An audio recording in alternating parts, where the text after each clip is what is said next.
Human remains, believed to belong to 23-year-old Philadelphia resident Kada Scott, were discovered in a shallow grave on the grounds of an abandoned school. Scott had been reported missing for several days before the discovery. Based on a tip that came in last night through the night, investigators began the process of following up on that tip this morning, starting around 10 o'clock this morning, following up on that tip. And the tip was very specific that led us back to this location here today. When I first heard that she'd been found, I assumed she was alive, only to learn it was actually her remains that had been discovered. It's heartbreaking. But here's what's strange. The police had already searched that same area for nearly a week.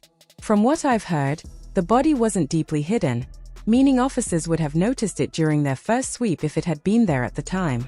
This suggests someone might have placed her body there later and then alerted the authorities. There's also talk about her brother acting suspiciously. Witnesses claimed he was seen coming out of the nursing home as people were trying to get inside, which seemed odd. Allegedly, he even pulled out a weapon and told people to back off.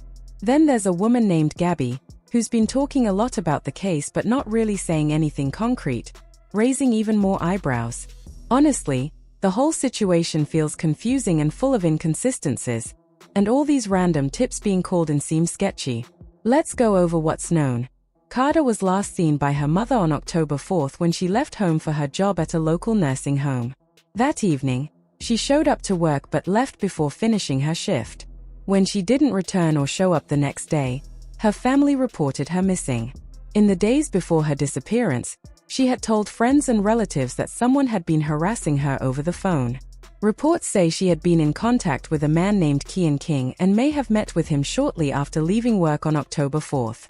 Following her disappearance, police asked the public to help locate King's car, a 1999 metallic gold Toyota Camry with Pennsylvania plates MSX0797, which they believed Kada might have been in.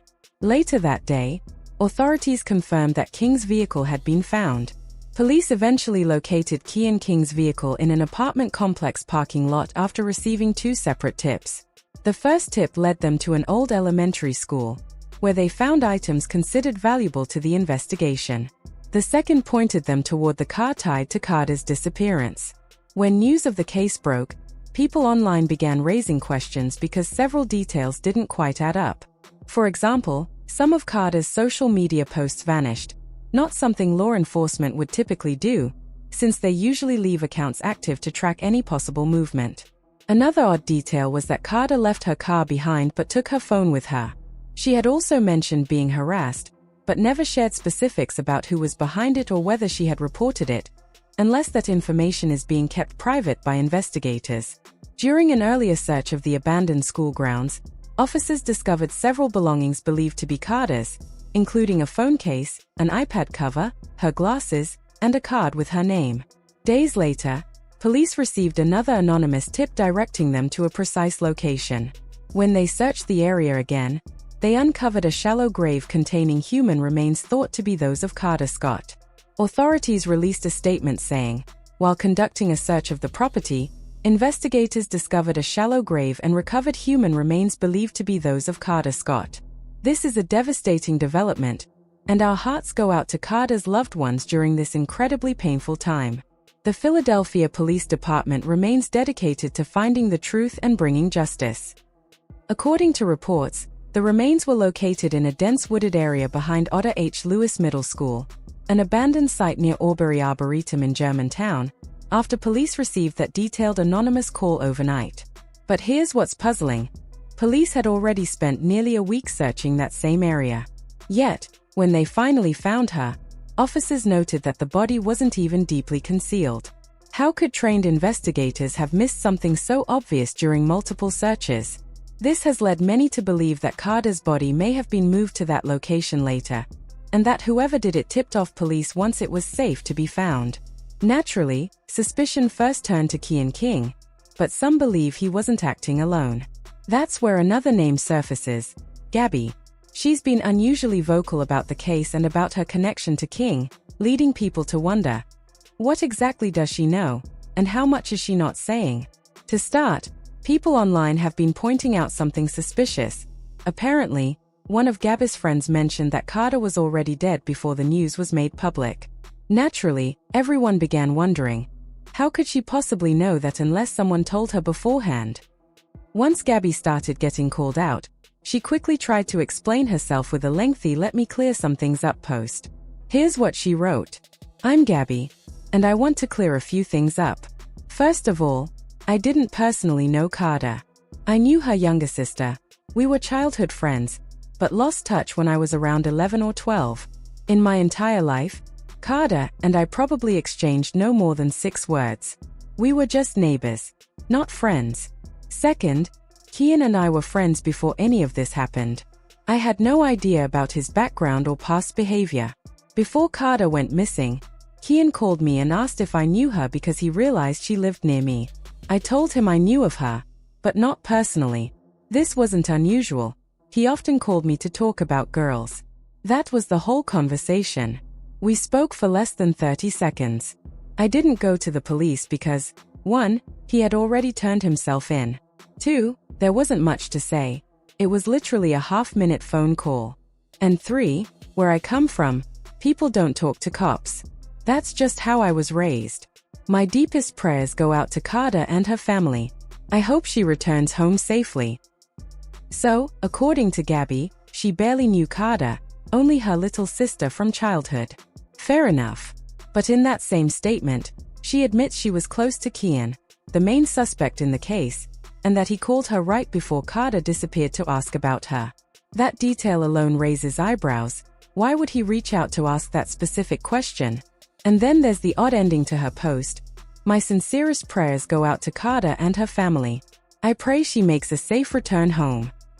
That line struck people as strange, especially since, by that point, rumors were already circulating that Kada might have been dead. It might have seemed like Gabby's message was heartfelt, if she hadn't already hinted that Kada was gone before anyone officially knew. That's what's making people side-eye her statements. Many now suspect Gabby may know more than she's admitting. Did she learn something ahead of time? Is she covering for someone? Or simply trying to fix her image now that people are starting to connect the dots? Then there's the situation with Kada's brother, which adds even more confusion.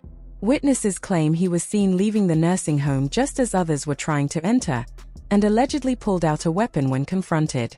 That's not the behavior you'd expect from someone grieving or trying to help. It raises the question, what exactly was happening inside that made him act like he was guarding something? And let's not forget the series of anonymous tips that suddenly began pouring in.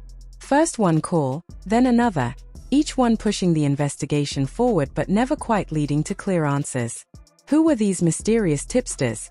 And why did they choose that moment to come forward?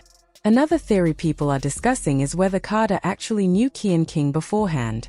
Some believe she may have willingly gone with him at first, unaware of the danger. Maybe she trusted him, or perhaps there was some kind of personal connection between them that hasn't been revealed. The way events unfolded feels a little too coordinated for it to have been a random encounter. A few even think this could have been a romantic situation that spiraled out of control. Adding another layer to the case, it turns out King has a disturbing history. He's also facing charges from an earlier, eerily similar case in which another woman was allegedly kidnapped and strangled, though she survived. Those charges were dropped when the victim didn't appear in court, but officials are now refiling them, suggesting a potential pattern of violence. According to reports from that earlier incident, prosecutors said King abducted a woman outside her home, forced her into her own car, assaulted her, and then eventually let her go. It's horrifying, and it makes you wonder how someone accused of something so serious was allowed to walk free. How many warnings were ignored? How did he get the chance to do it again? If the system failed to protect one woman before, how many others might still be out there, silenced, scared, or unheard? In the end, it's hard not to wonder if Kada's death could have been prevented, or if we're only now uncovering a pattern that's been hiding in plain sight. And the biggest question that still remains, was Kian acting alone, or is someone else involved? What do you think? Was this all a tragic coincidence, or something much deeper?